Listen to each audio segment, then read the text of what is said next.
Welcome to Veterans Voice, where we highlight programs and services that support our veterans. I'm James Mabel. If you are a longtime viewer of Veterans Voice, you'll remember our next guest, who was the original host of the show. Tim Stroud returns to tell us about the latest efforts of Easter SEALs to help the military-affiliated community. Welcome back, Tim. Thank you, James. I love being on this side of the table. We're going to have some fun today. Excellent. Looking forward to it. Just getting right into it, Tim. Tell us a little bit about some of the challenges there are out there for those transitioning out of the military. You know, a whole lot has not changed since I exited the Army as a combat medic at Fort Hood, Texas. It's still that mentality that you belong somewhere. Doesn't matter which branch of the services, is that you were part of a group, an elite force that went out to help or problem solve around the world, or here in CONUS or in the battalion area. No matter what your area of opportunity was, your AO, you felt that you were there. You did worthwhile work and you could see the larger picture. And then what we do is we take you out of that element and we send you off into civilian world. Sometimes it just feels like it's alien. Now that's what hasn't changed. What has changed is the technology. Everything we have, I'm holding up a fake phone. It's sitting right over here.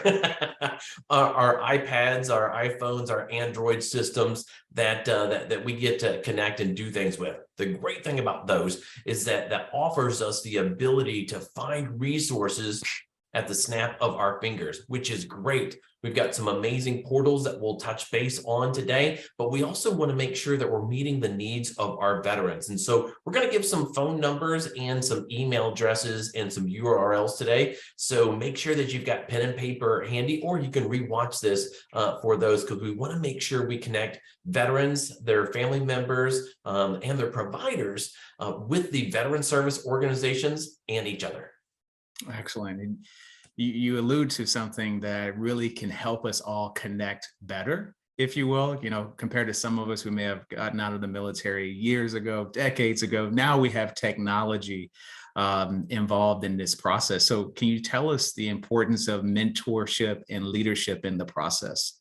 Yeah, since we're here in Texas, let's start with a couple websites that work just for the Lone Star State. Even though other states can use them, we really perfected the model. Start with TexVet, that's run by the state of Texas. It's actually housed under an organization in the Round Rock area. But TexVet.org is a host to a plethora of resources, not only the 254 counties in Texas, but beyond the border. So in case you happen to go into North Texas, which is Oklahoma or Arkansas, right? But also locally in the area, we have CombinedArms.us, another great organization that offers resources in Harris County, Fort Bend, and the 11 surrounding counties.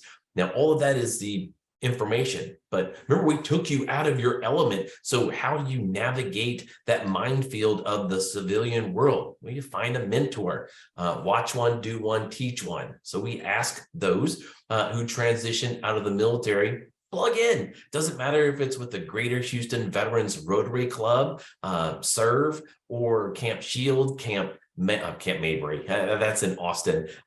Camp, oh my goodness, Brain Freeze, got Mental Gridlock, got all these great VSOs coming down the pipe. I'm trying to think of that. It's Camp Hope, Tim, that's the one. So if you are in dire need of resources, they have a 6-month program, but all of those organizations that I talked about, including Project Waves, that teaches veterans how to scuba dive. You get SSI scuba certified, and Jeff Picard has been a guest on the show. All of those with the mentoring program.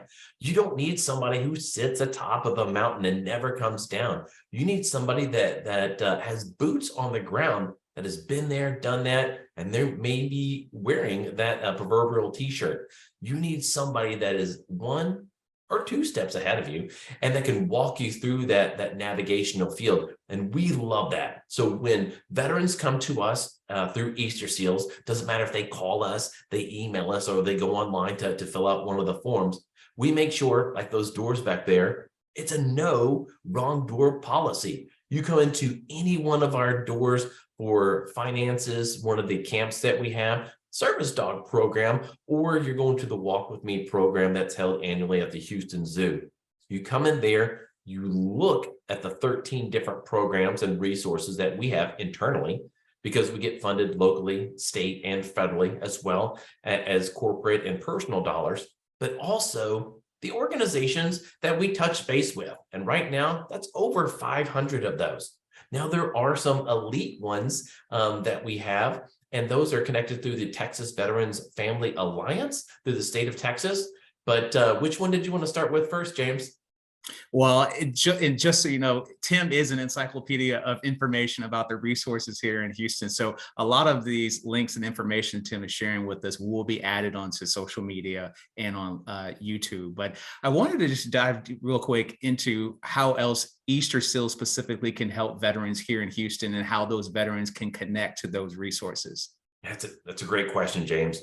Just recently over the holidays, we partnered with a private entity, and they decided to gift through one of our partners 10 different HEB gift cards, which is great. These are $100 gift cards to help veterans get through the holidays, because we know the cost of everything went up, right, James?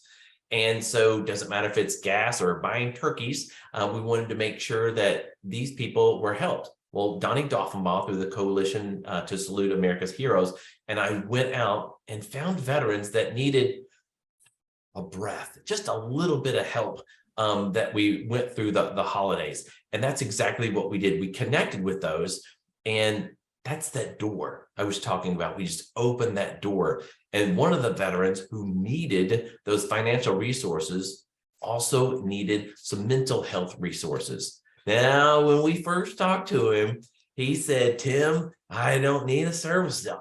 No, I don't need to talk to a licensed clinical social worker or a psychologist. I just need some financial help.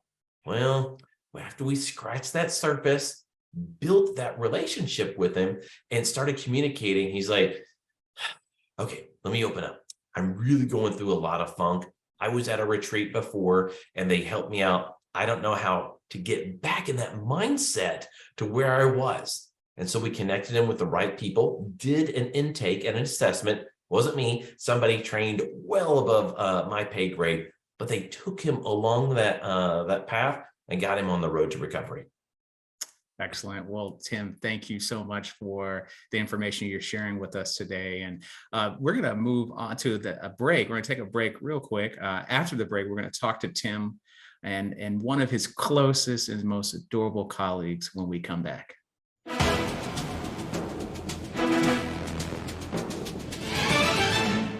What does moving forward look like? Houston Community College has hundreds of choices, small class sizes, and personalized support to help you do just that. Enroll today for spring classes and frame your future with HCC.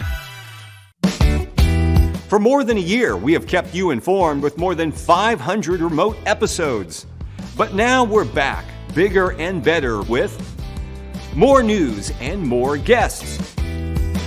Join us live every weekday at 10 a.m. on Facebook and YouTube, and on HCC TV at noon and 5 p.m. You can watch from anywhere. We go where you go.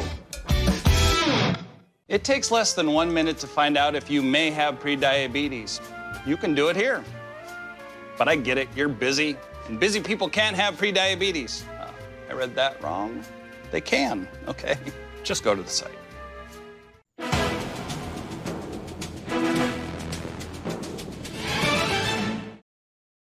We've been talking to Tim Stroud of Easter Seals of Greater Houston. So Tim, in your work with Easter Seals, and in fact, all of your efforts, you've got a close companion that's been helping you all this time. Tell us about Colton. Well, if you ask any woman, they'll tell you that diamonds are a girl's best friend, right? Well, dog is man's best friend. And I was blessed of connecting with Elise and others at Easter Seals and helping expand the program they already put in place to help veterans transition into that civilian world. And that's their canine program. Now, if you look on the economy and you look at service dogs, the price tag, you're talking about $40,000. That's about 2 years worth of training, medical, and all that good jazz, plus the cost of the dog. Now, you can go down to one of the shelters and adopt an amazing dog that's down there. Doesn't matter if it's 6 months old or 6 years old. That dog is kind of like a human, comes with its own baggage. You have no idea what kind of abuse or love that pet had before it went to that kennel. So that's why we take the service dogs from birth, usually a poodle or a poodle mix, good old Labradoodles, and we place those in good homes to support veterans. And this little guy, I'm pointing over here like you can see him, but I'll pan the camera down in a moment.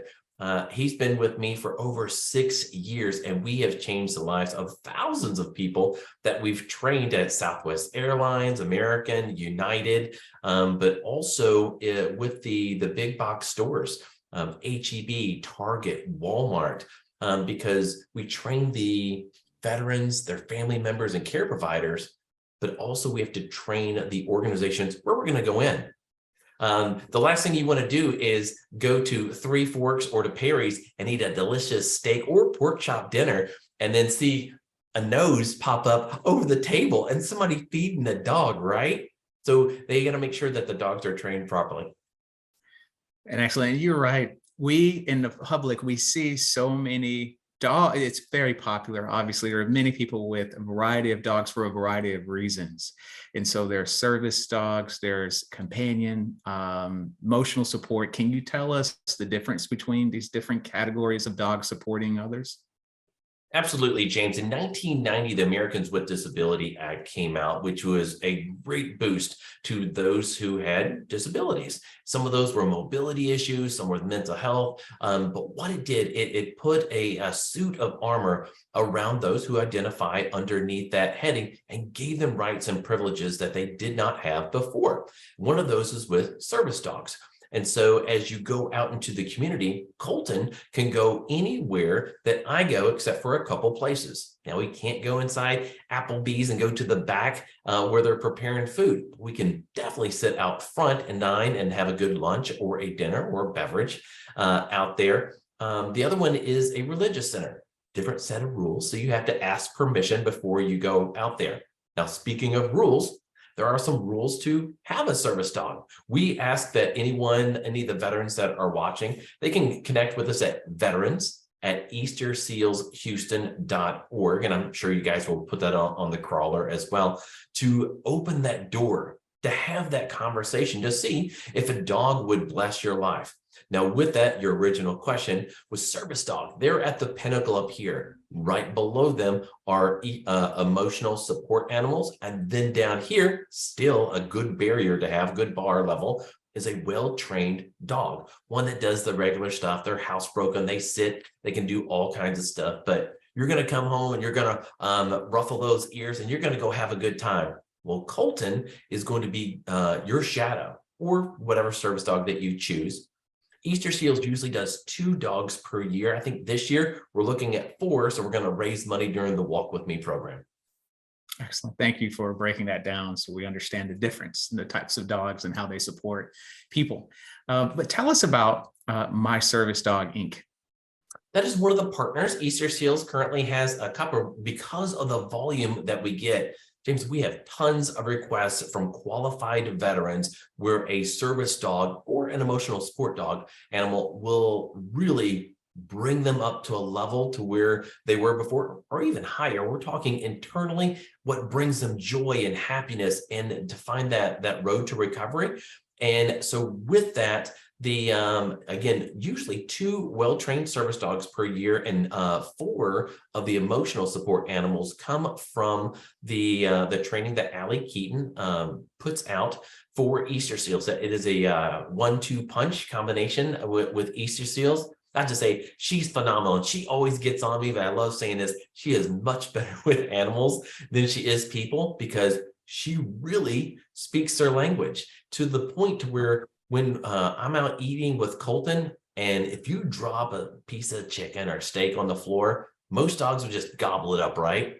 Well, he's trained to not touch it. You tell him to leave it, and he will lay there complicit the entire time. If he nibbles on something, he's going to go take one of the 2 tests again to make sure that he's certified that he can go out. Wow. And kudos to what they do to train the dogs, because it costs a lot, as you said. There's a lot of time that goes into that as well. Very disciplined dogs. But you mentioned earlier on about the upcoming event that's in April. Can you tell us a little bit about that event that's coming up? Yes, James, thank you so much. Actually, I have 2 that are coming up. Easter Seals currently has their financial classes, and we're going to give them a big boost in the arm like we did before. We partnered up with the VA and 50 different veteran service organizations. So how to buy a house, how to fix your credit, how to buy land. So we tie in the VA loan, the Veterans Land Board, and some experts in the area who are really good at helping veterans. Their passion aligns with their purpose. And that's the other event. It ties right into Walk With Me. Each year, we take over the Houston Zoo. When was the last time you were at the zoo?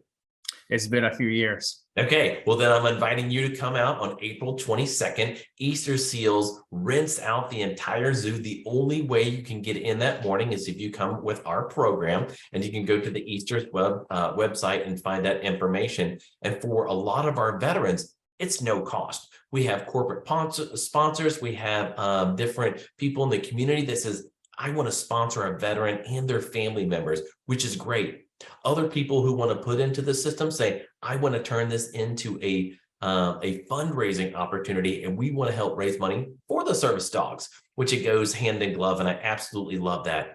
And James, it makes your heart smile when you see people like yourself who have never or haven't been to the zoo in years, some who have never been because of their mobility issues, because they're in a wheelchair, or they have a lot of sensitivity to sight or to sound, is that they can't do certain things. So we have adapted materials and equipment for them so they can go out, still have an amazing time with everyone else. Thank you for that invitation. I'll definitely be taking a look at that. And when we go to that event, members of the public, when you see someone with their service dog, how should we interact with the person and their dog? Ooh, that's great. On Colton's vest, it reads, service dog asked to touch or pet, because a lot of people, especially with Colton, he is so fluffy. People are like, oh, can I touch? You know, they want to go, it's so fluffy. But no touchy. When he has his vest on, he's working. Colton's a hybrid. He's worked as a service dog and a therapy dog. Service dog, again, one-on-one, therapy dog, one-on-many. And so when Colton has his vest on, he is out there working with me. We're training other people and visiting, but the rules still apply. Do not reach out and start scratching him behind the ears and trying to make him smile. Always ask. Again, you never know what that dog has gone through before, because that dog may not come from Easter Seals. It could be a pit bull, which can be a service dog. There are no breed restrictions, or a Chihuahua or a Dachshund. Dachshunds, Chihuahuas, and Terriers are the 3 most aggressive dogs, and they're more likely to bite you, and even if they look so cute and cuddly. Thank you for sharing, Tim. And Colton is actually very fluffy. But Tim, thank you for being on the show. It's great to see you, and thank you so much for the information shared today. Thank you, James, and congratulations on your success. I love the program. Thank you. After the break, we learn about how veterans can make the most of what HCC has to offer.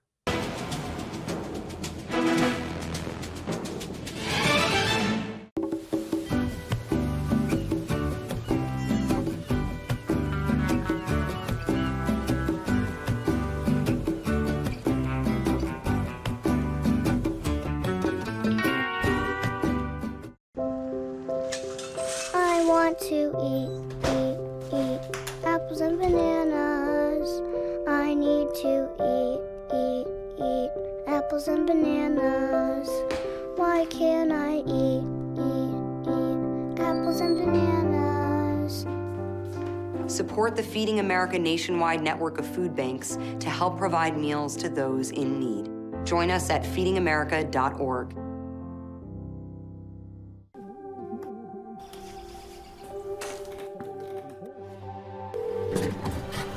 911, where's your emergency?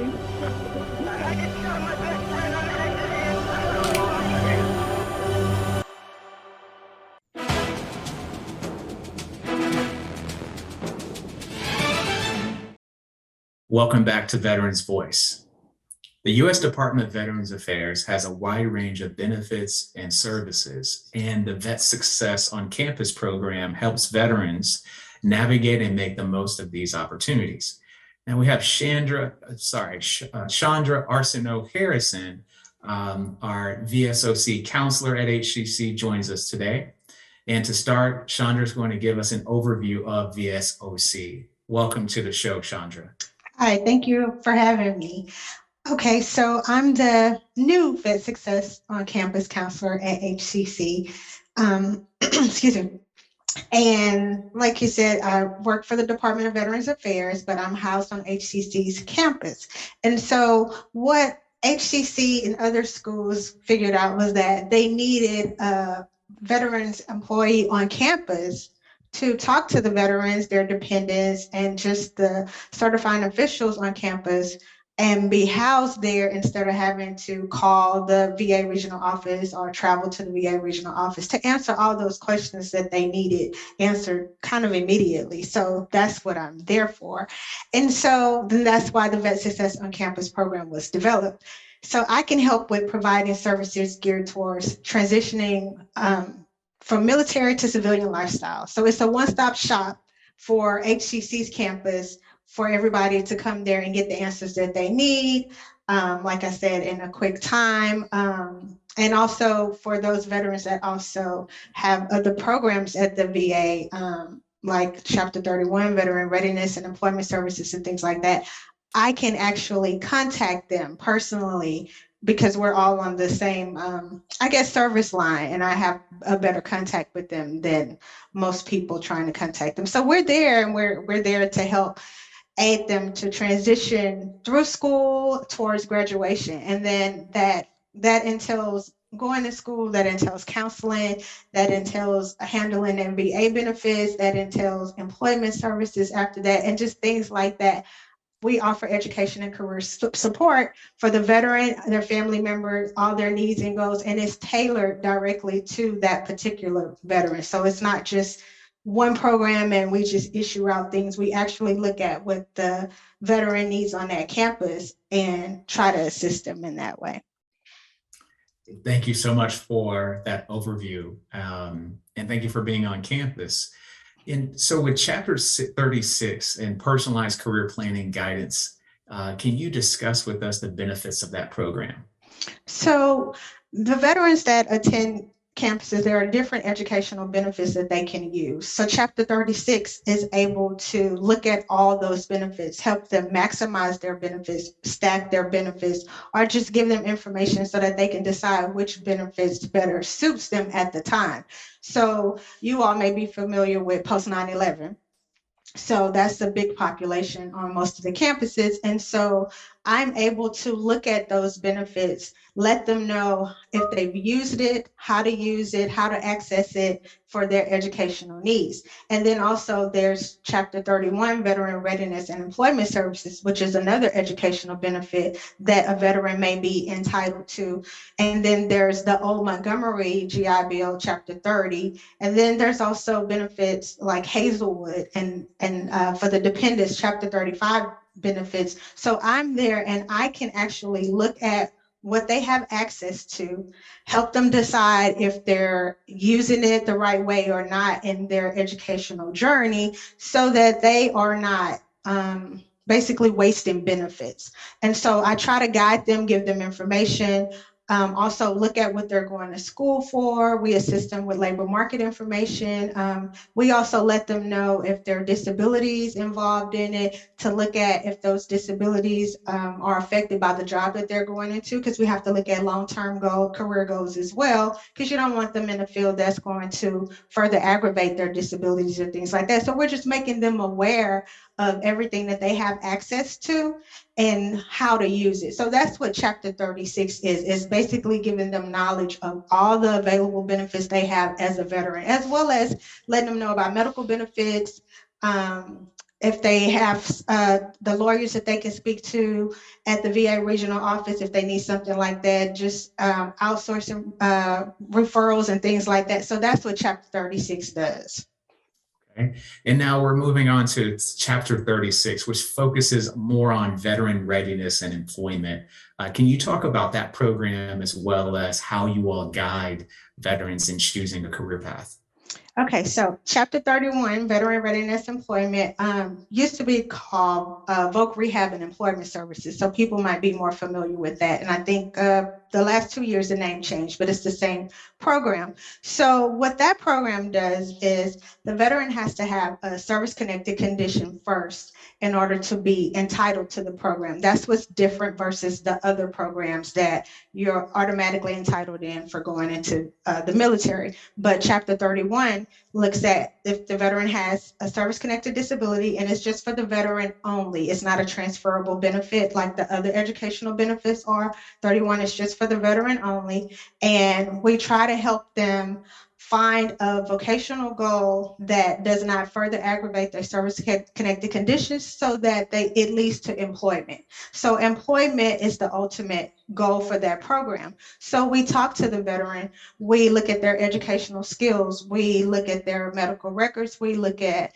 their transferable skills and the jobs that they've had as well. And we have a rapport with the veteran to see what it is that they really want to do. And so all that is helping the veteran, speak out loud, putting it on paper, looking at labor market and things like that, trying to help them decide if that's the best place for them to go. And then what veteran readiness does is, if the veteran is entitled, they pay for the education, books, supplies, fees, everything like that at the school. And there you have the one-on-one guidance from the counselor there, making sure that you're passing your classes or you're seeking out the accommodations that's available at the school with the disability service office. Sometimes they can offer more test times and things like that, but you have all this is encompassed with the Chapter 31 where you're working with the counselor.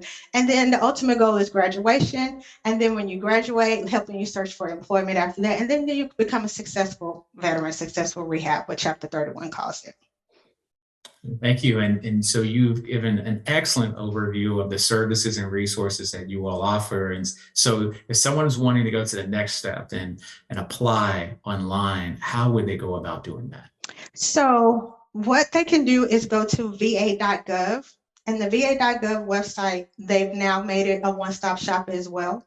So when you actually go to the website, you can find out information on the hospital benefits, also getting your service-connected disability rating increase and things like that. But there's an educational box on that website as well. You would go to that website under education, and then you would go to Chapter 30, Veteran Readiness Employment. And once you click on that hyperlink, and it goes through the process of filling out the application, and the application goes directly to the office, and then they call you and schedule for an appointment like that. Chandra Arsenault Harrison, thank you so much for the information you shared today. Thank you for being on the show. Thank you for having me. Thank you. If you'd like more information on any of the organizations and services you've seen on the program today, visit our website at hccs.edu/VeteransVoice. An audio version of this show is available on Apple Podcasts. Just search for the HCC TV Podcast Network and then hit the subscribe button. For everyone here at HCC TV, thank you for joining us on Veterans Voice.